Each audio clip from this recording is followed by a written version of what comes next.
आध्यात्मिक कहानी आत्मा की तलाश खोज की शुरुआत किसी छोटे से गांव में राघव नामक एक साधक अपने जीवन की खोज में जुटा था। उसका दिल और मन बाहरी दुनिया की सारी चमकदमक से थक चुका था। वह महसूस करता था कि संसार की सारी खुशियां और दुख सिर्फ अस्थायी हैं और यह केवल एक झूठी उम्मीद की तरह हैं। इन सब चीजों को पाने के बाद भी वह खुद को अधूरा और खाली महसूस करता था। राघव ने यह जान लिया था कि उसका वास्तविक उद्देश्य बाहरी दुनिया में नहीं बल्कि भीतर की दुनिया में छुपा हुआ है। वह अपने सच्चे स्वरूप की तलाश में था और इसके लिए उसने बाहरी संसार को अलविदा कहने का निर्णय लिया। अगर आप अपने माँ बाप से सच्चा प्यार करते हैं और उन्हें हमेशा खुश देखना चाहते हैं तो इस चैनल को सब्सक्राइब करें, लाइक करें। जल्द ही आपको भगवान आपके जीवन में नई खुशखबरी देंगे। वीडियो को लास्ट तक जरूर देखें क्योंकि आगे बहुत कुछ खास है। राघव का मन बहुत समय से यह सवाल कर रहा था, आखिरकार मैं क्या तलाश रहा हूँ। दुनिया के सुख दुख और झमेलों में वह खो चुका था, लेकिन अब उसे समझ में आया कि इन सब की कोई स्थिरता नहीं है। केवल एक चीज थी जो स्थिर और सत्य थी, वह था आत्मा। राघव को यह एहसास हुआ कि आत्मा की खोज एक आंतरिक यात्रा है जिसे केवल आत्मनिरीक्षण और साधना से ही पूरा किया जा सकता है। उसने अपने घर वालों से विदा ली और अपनी यात्रा शुरू की। राघव एक बड़े आश्रम की ओर चल पड़ा जहां कुछ संत महात्मा रहते थे। यह आश्रम गांव से बहुत दूर था, घने जंगलों और ऊंचे पहाड़ों के बीच स्थित था। राघव ने सोचा कि यहाँ उसे शांति और ज्ञान प्राप्त होगा और वह अपनी साधना में पूरी तरह से समर्पित हो सकेगा। गांव छोड़ते वक्त राघव ने अपने मन में संकल्प लिया था कि वह अब केवल अपनी आत्मा की तलाश करेगा, न कि इस दुनिया के सुखों और मोहमाया के पीछे। उसका यह दृढ़ विश्वास था कि बाहरी दुनिया में ढूंढने से उसे कोई भी सच्चाई नहीं मिलेगी। वह जानता था कि केवल अपने भीतर की शांति और ज्ञान से ही आत्मा का साक्षात्कार संभव है। इसलिए उसने अपनी साधना का पहला कदम यह तय किया कि वह अपनी आंतरिक आवाज सुनने के लिए पूरी तरह से शांत रहेगा और अपने भीतर के गहरे अंधकार में प्रकाश की तलाश करेगा। आश्रम में पहुंचने पर राघव ने देखा कि यहाँ के साधक बहुत ही सरल और संयमित जीवन जी रहे थे। वे किसी भी प्रकार के बाहरी सुख या भोगविलास से दूर रहते थे। उनका जीवन केवल एक ही उद्देश्य की ओर केंद्रित था, आत्मा का अनुभव। राघव को यहाँ आने के बाद यह समझ में आया कि असली साधना तो सिर्फ भीतर की यात्रा है। बाहरी भव्यता और दिखावा केवल भ्रम है। राघव ने अपनी साधना की शुरुआत की। वह हर दिन अपने मन को शांत करने के लिए ध्यान और प्राणायाम करता। उसे लगता था कि यह साधना उसे अपने भीतर की वास्तविकता को समझने में मदद करेगी, लेकिन शुरू में उसे कोई विशेष अनुभव नहीं हो रहा था। उसका मन बार बार विचलित हो जाता था और वह बाहरी दुनिया की घटनाओं में उलझ जाता था। कभी कभी उसे यह महसूस होता कि उसकी साधना बेकार हो रही है और वह सवाल करता, क्या यही सही रास्ता है? क्या मैं सही कर रहा हूँ? एक दिन जब राघव अपने ध्यान में बैठा हुआ था, तब आश्रम के एक साध्वी ने उसे देखा। साध्वी का नाम सुधा था और वह अत्यधिक अनुभवी और ज्ञानवती थीं। उन्होंने राघव को देखा और उसकी परेशानी को समझ लिया। वे राघव के पास आईं और बोलीं, तुम कुछ परेशान लग रहे हो राघव, क्या तुम्हें कोई संदेह है? राघव ने धीमे से उत्तर दिया, जी हाँ, मैं अक्सर यह सोचता हूँ कि मैं सही रास्ते पर हूँ या नहीं। मुझे लगता है कि मेरे भीतर शांति नहीं आ रही और मैं अपनी साधना में सही दिशा में आगे नहीं बढ़ पा रहा हूँ। साध्वी सुधा मुस्कुराईं और बोली, तुम जैसा सोच रहे हो वह ठीक नहीं है। तुम्हें शांति बाहर से नहीं मिलेगी, वह भीतर ही है। तुम जिस शांति की तलाश कर रहे हो वह तुम्हारे भीतर पहले से मौजूद है। तुम्हें सिर्फ उसे पहचानने की जरूरत है। राघव चुप रहा और सुधा की बातों को ध्यान से सुना। वह समझ नहीं पा रहा था कि यह कैसे संभव हो सकता है। उसने साध्वी से पूछा, आपका मतलब क्या है सुधा जी? अगर शांति मेरे भीतर है तो मुझे उसे महसूस क्यों नहीं हो रहा? साध्वी ने कहा, तुम अपना ध्यान बाहरी दुनिया की ओर लगाते हो, इसलिए तुम भीतर की शांति को महसूस नहीं कर पाते। मन जब बाहरी विचारों में खोया रहता है तो आंतरिक शांति की स्थिति का अनुभव करना मुश्किल हो जाता है। ध्यान तुम्हें अपने भीतर के गहरे स्थानों में ले जाता है, जहां तुम खुद को जान सकते हो। आत्मा और शांति का अनुभव तब होता है जब तुम अपने मन के सारे विचारों को शांत कर पाते हो। साध्वी की बातें राघव के दिल में गहरे तक उतर गईं। उसने सोचा, क्या यह सच में संभव है? क्या मेरी आत्मा को जानने के लिए मुझे अपनी सोच और भावना को पूरी तरह से शांत करना होगा? अगले कुछ दिनों तक राघव ने अपने मन को और भी ज्यादा शांत करने की कोशिश की। वह हर दिन अधिक समय तक ध्यान करता और अपने विचारों को नकारने की बजाय उन्हें धीरे धीरे शांत करने की कोशिश करता। धीरे धीरे उसे अपने भीतर एक शांति का आभास होने लगा। वह महसूस करता था कि वह अब अपने भीतर एक गहरे शांति और संतुलन का अनुभव कर रहा है। यद्यपि यह अनुभव बहुत हल्का था, लेकिन यह उसे बहुत आत्मविश्वास दे रहा था।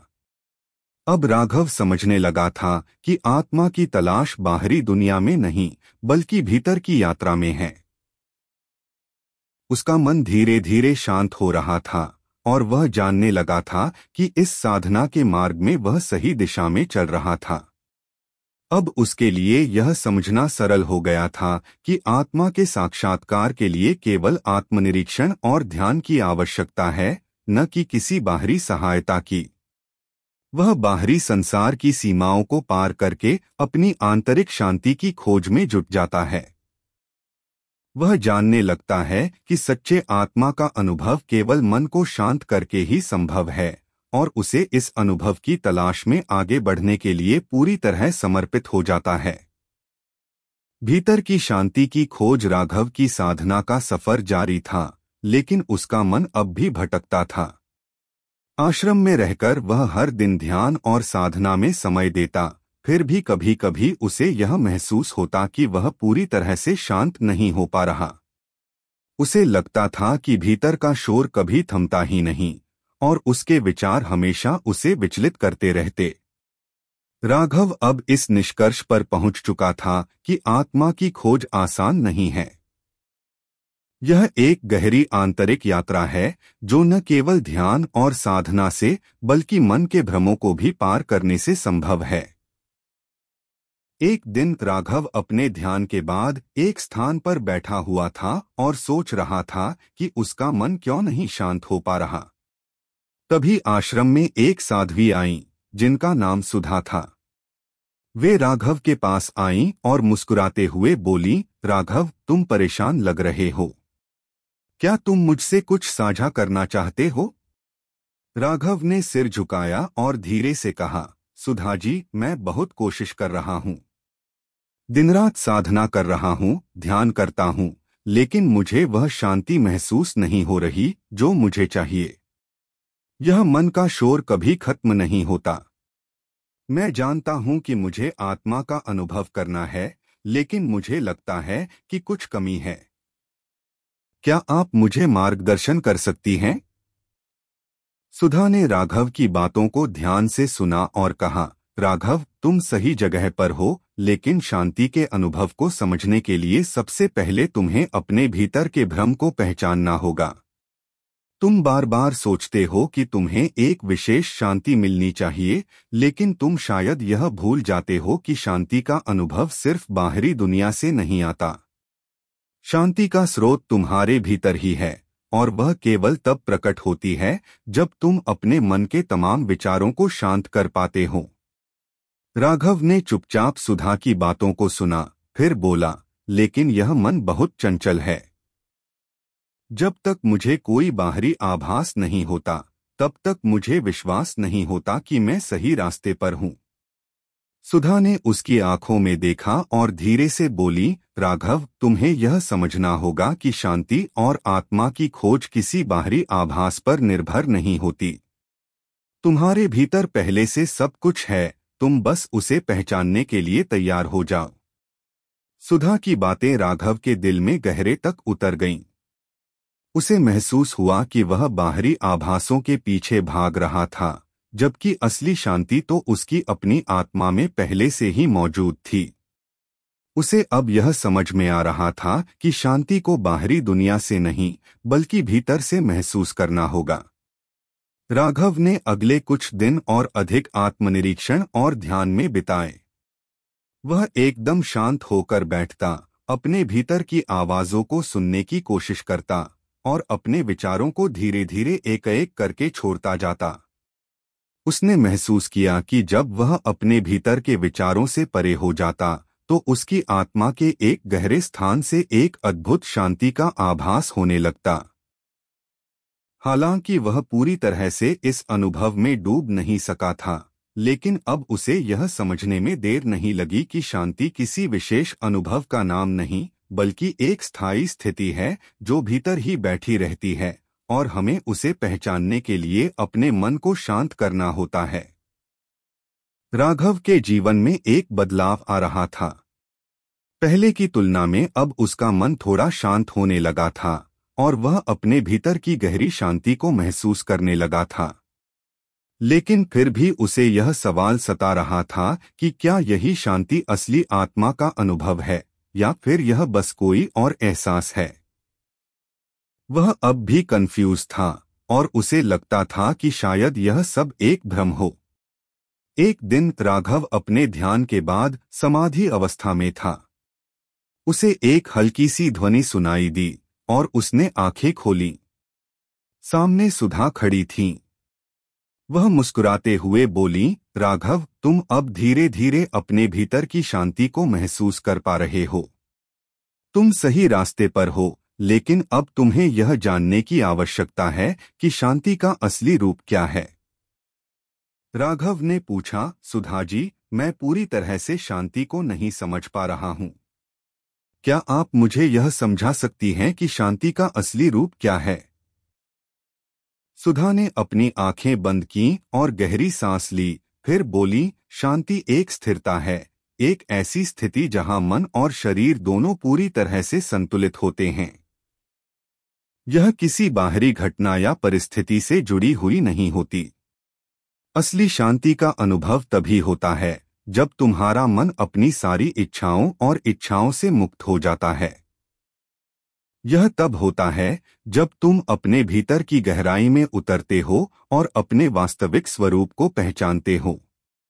राघव की आंखों में एक नई चमक आई। उसने सुधा की बातों को गहरे से महसूस किया।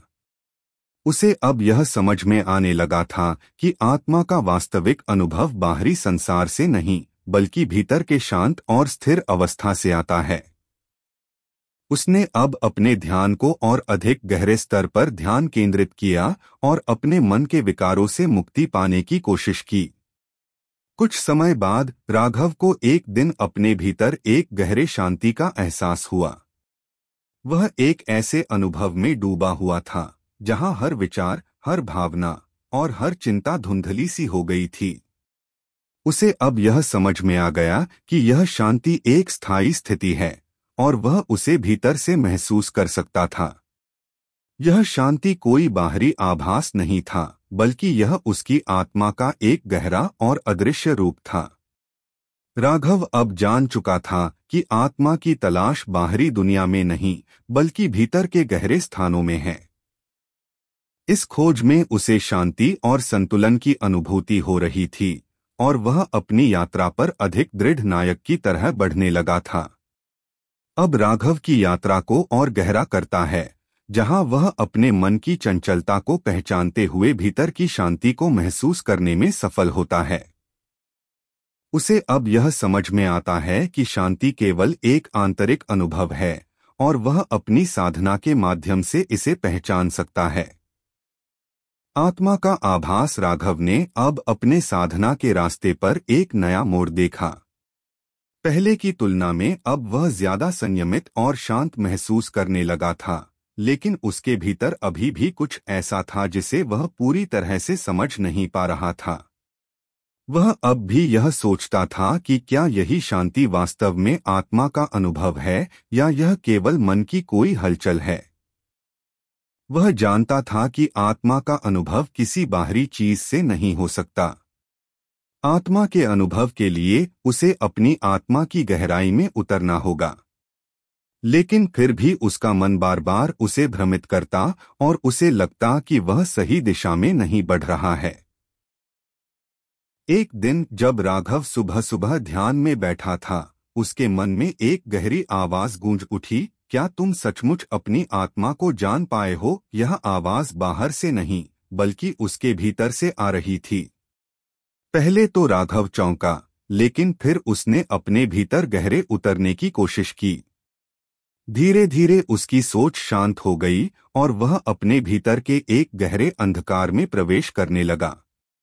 उसने महसूस किया कि यह अंधकार नकारात्मकता का नहीं बल्कि एक ऐसी शांति का प्रतीक था जो उसके भीतर हमेशा से मौजूद थी, लेकिन वह इसे पहचान नहीं पा रहा था। यह शांति किसी भी बाहरी अनुभव से परे थी और वह उसे समझने के प्रयास में पूरी तरह खो गया। एक नयापन, एक आंतरिक प्रेम और संतुलन का एहसास हुआ, जैसे वह अपने असली स्वरूप के करीब पहुंचने लगा था। वह जान गया था कि आत्मा को जानने के लिए मन की चुप्पी और शांति से गहरा संबंध है। आत्मा का अनुभव किसी बाहरी ज्ञान से नहीं बल्कि भीतर के अनुभवों से ही होता है। राघव की साधना अब एक नई दिशा में मुड़ चुकी थी। वह महसूस कर रहा था कि वह अब आत्मा के स्वरूप के बहुत पास आ चुका था, लेकिन फिर भी उसे पूरी तरह से समझने में समय लग रहा था। उसे लगता था कि जैसे उसके भीतर कुछ चीज छिपी हुई है जो उसे पूरी तरह से साक्षात्कार करने से रोक रही है। लेकिन वह जानता था कि आत्मा की खोज कोई त्वरित परिणाम नहीं देती। यह एक धीमी लेकिन गहरी प्रक्रिया है जो समय लेती है। एक दिन राघव आश्रम के समीप एक छोटे से तालाब के पास बैठा था। वह शांत था और तालाब के पानी की लहरों को देख रहा था। तभी उसकी दृष्टि तालाब के पानी में अपने प्रतिबिंब पर पड़ी। उसे अपनी छवि में कुछ अजीब सा लगा, जैसे वह एक ही समय में अपने आप को देख रहा हो और महसूस कर रहा हो कि वह कुछ और है। यह एक चमत्कारी एहसास था, जैसे वह खुद से बाहर देख रहा हो लेकिन फिर भी अंदर था। वह समझ गया कि यह आत्मा का आभास है, क्योंकि आत्मा तो निराकार और अव्यक्त होती है। अब उसे महसूस हो रहा था कि आत्मा केवल शरीर से जुड़ी नहीं है, बल्कि यह एक अनंत और अजन्मा शक्ति है जो हर जगह व्याप्त है। राघव ने देखा कि जैसे तालाब का पानी अपने गहरे रंग में छिपा हुआ था, ठीक वैसे ही उसकी आत्मा की शांति और ज्ञान भी गहरे अंधकार में छुपी हुई थी। उसे लगा जैसे यह दृश्य उसके जीवन की सच्चाई का प्रतीक हो। जिस तरह से पानी की लहरें तालाब के शांत पानी को कभी कभी हलचल में डाल देती हैं, वैसे ही उसके भीतर के विचार और भावनाएं भी उसे कभी कभी भ्रमित कर देती हैं। लेकिन सच्चाई यही थी कि पानी की गहराई में शांति हमेशा मौजूद रहती है और विचारों की हलचल केवल सतह पर होती है। राघव ने यह अनुभव किया कि आत्मा का आभास उसी शांति से होता है जो उसे भीतर से मिलती है, और वही शांति उसे अपने अस्तित्व से जोड़ती है। यह अनुभव उसे और गहरा करता चला गया। अब राघव के मन में एक नया सवाल था, क्या आत्मा केवल शांति का नाम है या फिर कुछ और भी है? उसे लगा कि शांति तो केवल एक पहलू है। आत्मा का वास्तविक स्वरूप ज्ञान और प्रेम से भी भरा होता है। यह दोनों शक्तियां एक दूसरे से जुड़ी हुई हैं। आत्मा की खोज केवल शांति को प्राप्त करने तक सीमित नहीं होती, बल्कि यह उस ज्ञान और प्रेम की खोज है जो आत्मा के भीतर बसी होती है।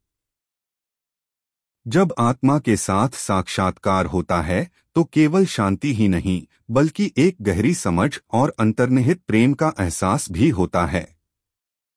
राघव अब समझने लगा था कि आत्मा का अनुभव तब होता है जब वह अपने भीतर छिपी सभी शक्तियों को पहचानता है और उन्हें स्वीकार करता है। राघव की साधना ने उसे एक नई दिशा दी। अब वह सिर्फ अपने भीतर की शांति को ही महसूस नहीं कर रहा था बल्कि आत्मा के गहरे और सशक्त स्वरूप को भी पहचानने लगा था।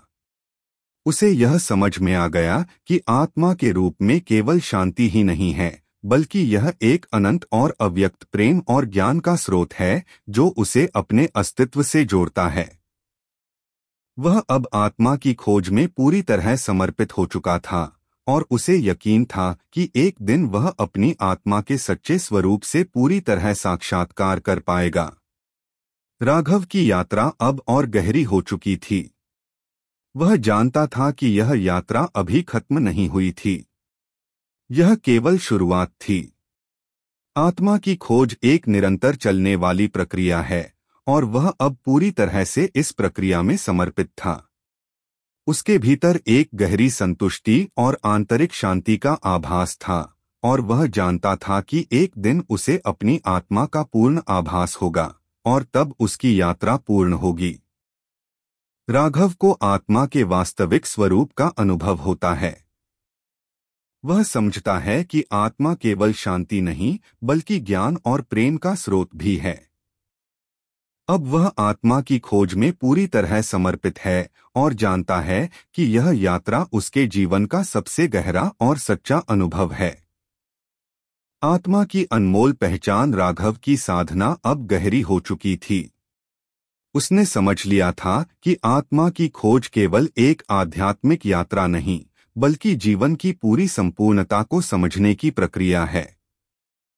वह पहले के मुकाबले अधिक शांत और संजीदा हो गया था और अब उसे लगने लगा था कि आत्मा की पहचान से ही जीवन का सच्चा उद्देश्य उजागर होता है। हालांकि उसकी यात्रा अब भी अधूरी थी क्योंकि आत्मा की गहराई को जानने के लिए और भी कई रहस्य थे जो उसे समझने थे। राघव ने अब अपने भीतर की शांति को पहचानने के साथ साथ बाहरी संसार के साथ अपने संबंधों को भी समझना शुरू किया। वह जानने लगा था कि आत्मा केवल शरीर में बसी हुई शक्ति नहीं है बल्कि यह पूरी सृष्टि से जुड़ी हुई एक अनंत ऊर्जा है। इस ऊर्जा से ही हर जीव, हर वस्तु और हर घटना जुड़ी हुई है। राघव को अब यह एहसास हो रहा था कि जब तक वह आत्मा की इस दिव्य ऊर्जा से जुड़ा नहीं रहेगा तब तक वह अपने वास्तविक स्वरूप को पूरी तरह से नहीं जान पाएगा। एक दिन राघव अपने साधना स्थल से बाहर निकलकर आश्रम के पास के एक वन क्षेत्र में चला गया। वह चलते चलते ठंडी हवा और प्राकृतिक सौंदर्य का आनंद ले रहा था। अचानक उसकी दृष्टि एक बड़ी सी चट्टान पर पड़ी जिस पर एक साधारण से फूल का पौधा उग रहा था। राघव रुककर उस फूल को देखने लगा। उसने देखा कि उस छोटे से पौधे ने चट्टान की कठोरता को पार करके अपने जीवन की राह बनाई थी। यह दृश्य उसे बहुत गहरा लगा और उसके मन में विचार आया, क्या यही आत्मा है? एक छोटा सा बीज जो कठोर चट्टान को भी पार करके बाहर आता है, एक नई दुनिया को जन्म देता है। उसने महसूस किया कि जैसे इस पौधे ने चट्टान को अपनी राह में नहीं आने दिया, वैसे ही आत्मा की शक्ति को कोई बाहरी रुकावट रोक नहीं सकती। आत्मा अपनी सहजता और दिव्यता से हर चुनौती को पार कर सकती है, चाहे वह कितनी भी कठोर क्यों न हो। राघव ने उस फूल के पौधे को बड़े ध्यान से देखा और अपने भीतर की उस अदृश्य शक्ति का एहसास किया जो जीवन के हर पहलू में निहित थी। उसे समझ में आया कि आत्मा कोई बाहरी वस्तु नहीं है बल्कि यह वही दिव्य शक्ति है जो हर जीवन के भीतर गहराई से काम करती है। राघव अब जान चुका था कि आत्मा की पहचान केवल शांति और ध्यान तक सीमित नहीं है। आत्मा का असली स्वरूप तब दिखता है जब हम इसे अपनी दैनिक जीवन की हर क्रिया और भावना में महसूस करते हैं। वह जानने लगा था कि यदि हम अपनी आत्मा के साथ पूर्ण समर्पण और समझ से जुड़े रहें तो हमारी हर क्रिया, हर विचार और हर भावना सत्य और प्रेम से भर जाती है। आत्मा का अनुभव केवल एक गहरी साधना का परिणाम नहीं, बल्कि यह एक जीवन जीने का तरीका है। राघव ने अपने जीवन में कई बदलाव महसूस किए। पहले वह जिन चीजों से परेशान रहता था, अब वे उसे कोई मायने नहीं रखती। अब वह जानता था कि बाहरी सुख दुख केवल अस्थायी हैं और उनका वास्तविकता से कोई संबंध नहीं। आत्मा का अनुभव जब होता है तो व्यक्ति बाहरी घटनाओं से प्रभावित नहीं होता। राघव ने महसूस किया कि जब वह अपने भीतर की गहरी शांति और दिव्यता से जुड़ा था तो उसे हर संकट और चुनौती में भी एक अनोखी ताकत मिलती थी। आश्रम में अपने समय के दौरान राघव ने देखा कि वहां अन्य साधक भी अपनी साधना में लगे हुए थे। एक दिन उसे एक साधक से मिलकर एक महत्वपूर्ण वार्ता का अवसर मिला। वह साधक बहुत ही वृद्ध और अनुभवपूर्ण था, जिनका नाम था हरिदास। हरिदास जी ने राघव को देखा और कहा, तुम अपनी साधना में बहुत प्रगति कर चुके हो, लेकिन क्या तुम जानते हो कि आत्मा के अनुभव का सबसे बड़ा रहस्य क्या है? राघव ने उत्सुकता से पूछा, क्या है वह रहस्य, गुरुदेव? हरिदास जी ने मुस्कुराकर कहा, आत्मा के अनुभव में सबसे बड़ी बात यह है कि यह किसी विशेष व्यक्ति, वस्तु या स्थिति से जुड़ी नहीं होती। आत्मा केवल एक स्वाभाविक अस्तित्व है जो प्रत्येक व्यक्ति में समान रूप से मौजूद है। जब तुम अपनी आत्मा को जान पाओगे तो तुम यह समझ पाओगे कि तुम और सभी जीवों के बीच कोई भेद नहीं है। सभी आत्माएं एक ही ब्रह्मा से निकली हैं और यह समझना ही आत्मा का सच्चा अनुभव है। राघव को हरिदास जी की बातों में गहरी समझ मिली।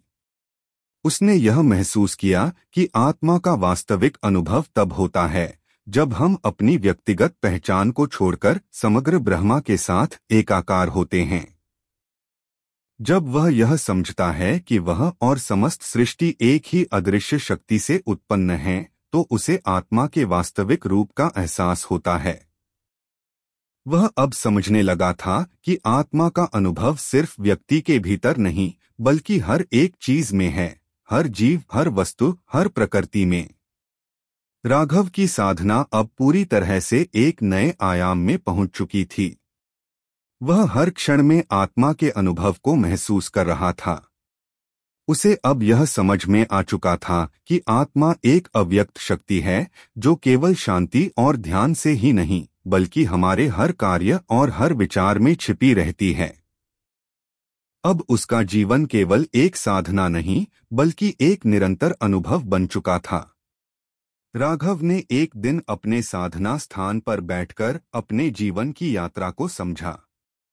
उसने महसूस किया कि आत्मा का अनुभव एक सतत यात्रा है जिसमें कोई अंत नहीं है। यह यात्रा तब तक चलती रहती है जब तक व्यक्ति अपने अस्तित्व को पूर्ण रूप से आत्मसात नहीं कर लेता।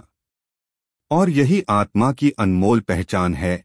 यह किसी मंजिल तक पहुंचने का नाम नहीं, बल्कि एक निरंतर चलते रहने वाली यात्रा है जिसमें हर क्षण एक नया अनुभव होता है। वह आत्मा के अनुभव को सिर्फ शांति और ध्यान से नहीं, बल्कि अपने जीवन के हर पहलू में महसूस करता है। उसे समझ में आता है कि आत्मा की पहचान केवल हमारे भीतर नहीं, बल्कि हमारे आसपास की सृष्टि में भी है। वह अब पूरी तरह से आत्मा के अनुभव को अपनी दैनिक जीवन की प्रक्रिया के रूप में देखता है। आत्मा की साक्षात्कार राघव की साधना में अब एक गहरी गवाही आ चुकी थी। वह पहले की तरह एक साधक नहीं था जो केवल बाहर की दुनिया से आत्मा की तलाश कर रहा था। अब वह आत्मा को समझ चुका था कि यह बाहरी खोज नहीं, बल्कि एक आंतरिक अनुभव है जो उसके भीतर गहरी शांति और समर्पण से जुड़ा हुआ है। उसकी साधना ने उसे एक गहरे सत्य से मिलवाया था, लेकिन उसे लगता था कि यह सत्य अभी भी उसे पूरी तरह से सामने नहीं आया था। वह जानता था कि आत्मा के असली स्वरूप को जानने के लिए उसे अपने अस्तित्व के हर पहलू से परे जाना होगा। वह अब और अधिक एकाग्रता से साधना करता। उसे लगने लगा था कि आत्मा की खोज केवल मानसिक स्थिति नहीं, बल्कि एक गहरी आंतरिक जागरूकता है।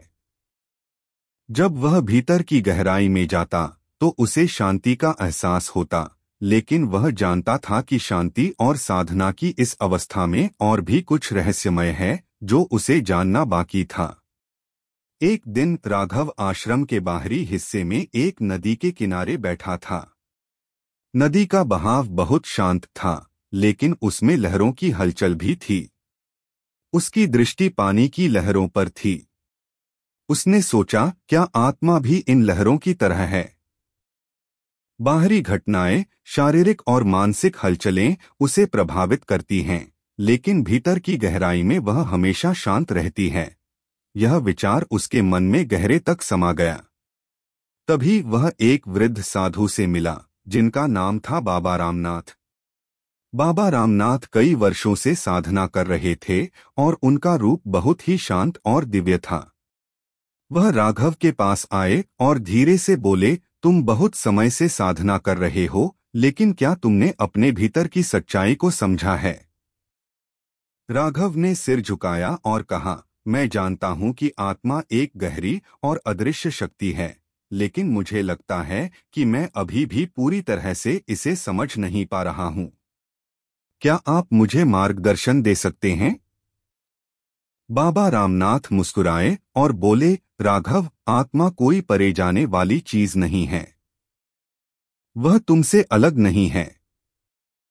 तुम्हारे भीतर हर एक कोशिका में आत्मा निवास करती है। तुम उसे बाहर की दुनिया में नहीं पा सकते, क्योंकि वह तुम्हारी सबसे गहरी पहचान है। यह तुमसे अलग नहीं है, बल्कि तुम स्वयं ही आत्मा हो। जब तुम इस सत्य को पूरी तरह से स्वीकार करोगे तो आत्मा का साक्षात्कार हो जाएगा। राघव को बाबा रामनाथ की बातों में गहरी समझ मिली। उसने पहले कभी नहीं सोचा था कि आत्मा बाहर की कोई वस्तु नहीं, बल्कि वह स्वयं ही आत्मा का प्रतीक है।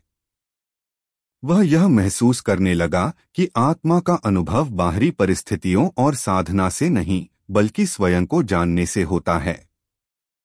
राघव ने बाबा रामनाथ से पूछा, लेकिन यह अनुभव कैसे होगा? मैं कैसे जान सकता हूं कि मैंने आत्मा को पूरी तरह से पहचान लिया है? बाबा रामनाथ ने एक गहरी सांस ली और फिर कहा, तुम्हारे भीतर का यह अनुभव पूरी तरह से शांति और प्रेम से जुड़ा हुआ है। जब तुम अपने भीतर के इस शांति और प्रेम को समझ पाओगे तो तुम यह जान पाओगे कि आत्मा कोई चीज नहीं, बल्कि एक एहसास है। और इस एहसास का अनुभव तभी होता है जब तुम अपनी व्यक्तिगत पहचान को छोड़कर समग्र ब्रह्मा के साथ एकाकार हो जाते हो।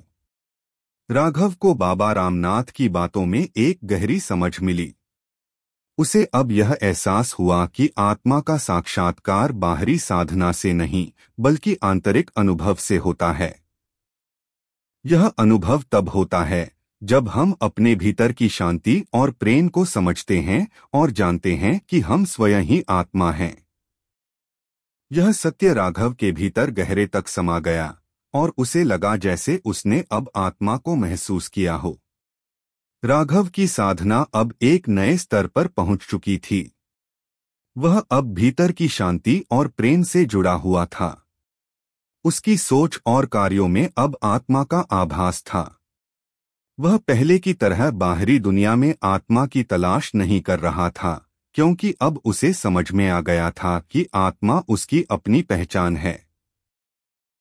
एक दिन राघव आश्रम के एक शांत कोने में बैठा था। उसकी आंखें बंद थीं और वह पूरी तरह से अपने भीतर केंद्रित था। उसे लगा जैसे समय थम गया हो। तभी अचानक उसे एक गहरी शांति का अनुभव हुआ। उसे अपनी सांसों के साथ साथ अपने दिल की धड़कनों में भी एक गहरी समानता का एहसास हुआ। वह जान गया कि वह और उसका अस्तित्व एक ही तत्व से बने हैं। आत्मा का साक्षात्कार किसी बाहरी अनुभव से नहीं, बल्कि अपने भीतर के उस अनंत ज्ञान और प्रेम से होता है जो हर व्यक्ति के भीतर मौजूद है। यह अनुभव राघव के लिए एक गहरी साक्षात्कार था। उसने महसूस किया कि आत्मा कोई विशेष वस्तु नहीं, बल्कि एक अव्यक्त और अनमोल अनुभव है। जब व्यक्ति अपने भीतर के उस अनुभव को समझ लेता है तो वह आत्मा को जान लेता है। और अब राघव को यह अनुभव हो चुका था। राघव के भीतर एक गहरी संतुष्टि और शांति का अनुभव था। उसने अब आत्मा को पहचान लिया था और वह जानता था कि यह केवल एक साधना का परिणाम नहीं, बल्कि जीवन के हर पहलू में आत्मा का अनुभव करने की प्रक्रिया है। वह अब पूरी तरह से आत्मा के इस अनमोल अनुभव में समर्पित था। राघव की यात्रा अब पूरी हो चुकी थी। उसने आत्मा को जान लिया था और अब वह इस सत्य को अपने जीवन के हर पहलू में अनुभव करता था। वह जानता था कि आत्मा का साक्षात्कार किसी मंजिल तक पहुंचने का नाम नहीं, बल्कि यह एक निरंतर अनुभव है जो जीवन के हर क्षण में होता है। और अब वह इस अनुभव को हर दिन महसूस करता था और यही उसकी सबसे बड़ी प्राप्ति थी। वह अब पूरी तरह से समझ चुका था कि आत्मा कोई बाहरी वस्तु नहीं, बल्कि वह स्वयं ही आत्मा का प्रतीक है। उसे यह अनुभव होता है कि आत्मा का साक्षात्कार केवल बाहरी साधना से नहीं, बल्कि आंतरिक अनुभव से होता है, जो उसे अब हर दिन महसूस हो रहा है। आत्मा का अंतिम साक्षात्कार राघव ने अब आत्मा के अनुभव को अपने जीवन का हिस्सा बना लिया था। पहले वह जिस आत्मा को बाहरी दुनिया में खोज रहा था, वह अब उसे अपने भीतर हर समय मौजूद पाता था। उसने जान लिया था कि आत्मा कोई दूर का लक्ष्य नहीं है, बल्कि यह उसका स्वयं का स्वरूप है। अब वह पूरी तरह से आत्मा के अनुभव में खो गया था और उसे यह एहसास हो चुका था कि आत्मा का सत्य किसी बाहरी गुरु या साधना से नहीं मिलता, बल्कि यह केवल आंतरिक यात्रा और अनुभव से प्राप्त होता है। एक दिन राघव आश्रम में बैठा था और उसका मन शांति में डूबा हुआ था। वह अब हर चीज को आत्मा के दृष्टिकोण से देखता था और यह अनुभव उसे एक नई दुनिया का एहसास कराता था। वह जान चुका था कि आत्मा के अनुभव के लिए साधना नहीं, बल्कि आत्म साक्षात्कार की आवश्यकता होती है। यह साक्षात्कार तभी संभव है जब हम अपने अस्तित्व को पूरी तरह से समझने और स्वीकार करने के लिए तैयार होते हैं। राघव के भीतर अब कोई भ्रम नहीं था, केवल सत्य और शांति का अनुभव था।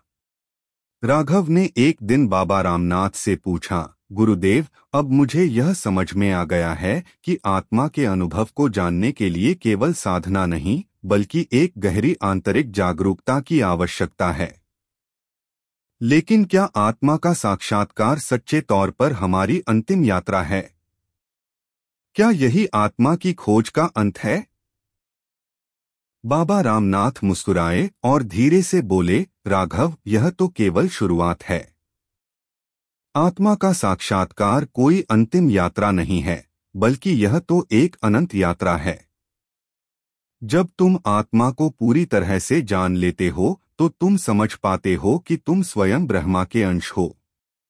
और जब तुम इस सत्य को अपने जीवन का हिस्सा बना लेते हो तो तुम्हारा हर कदम, हर विचार और हर कार्य उसी दिव्य प्रेम और शांति से जुड़ा होता है।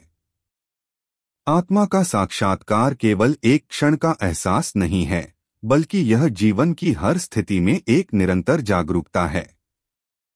यही जीवन का असली उद्देश्य है। राघव की आंखों में एक नई चमक थी, क्योंकि अब वह समझ चुका था कि आत्मा का साक्षात्कार एक स्थायी स्थिति है और यह स्थिति तब तक बनी रहती है जब तक व्यक्ति अपनी आत्मा के साथ एकाकार रहता है। उसने महसूस किया कि आत्मा का अनुभव कोई एक बार का नहीं है, बल्कि यह जीवन के हर पहलू में मौजूद रहता है। हर दिन का हर क्षण आत्मा के साथ एक नया साक्षात्कार है और यही जीवन की सच्ची खोज है। अब राघव ने अपने जीवन को एक नए दृष्टिकोण से देखना शुरू किया।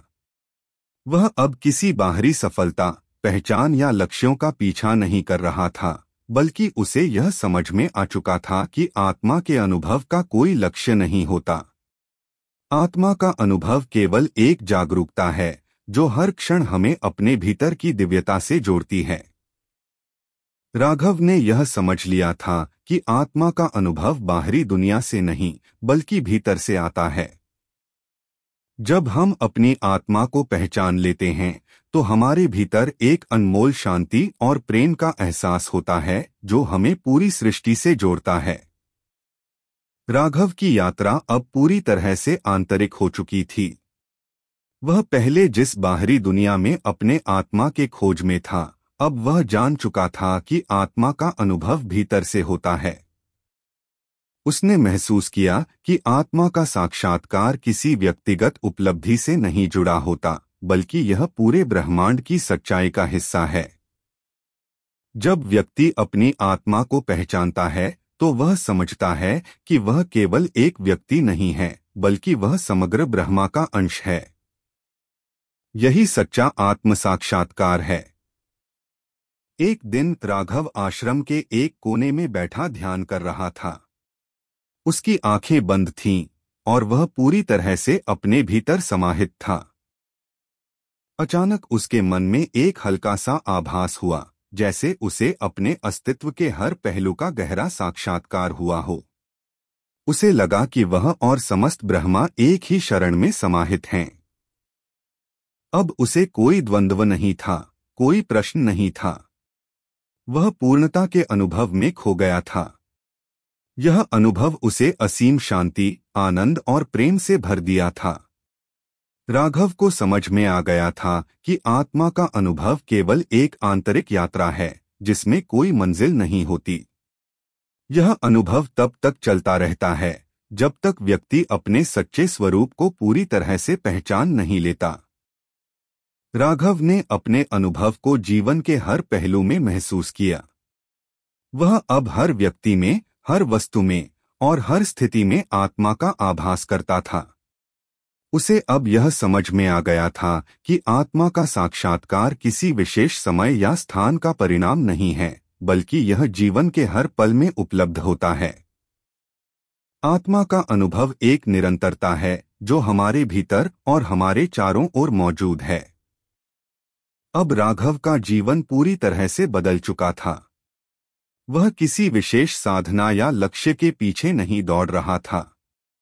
वह जान चुका था कि आत्मा का साक्षात्कार जीवन का एक स्थायी हिस्सा है और इसे पहचानने से जीवन में सच्ची शांति, प्रेम और आनंद आता है।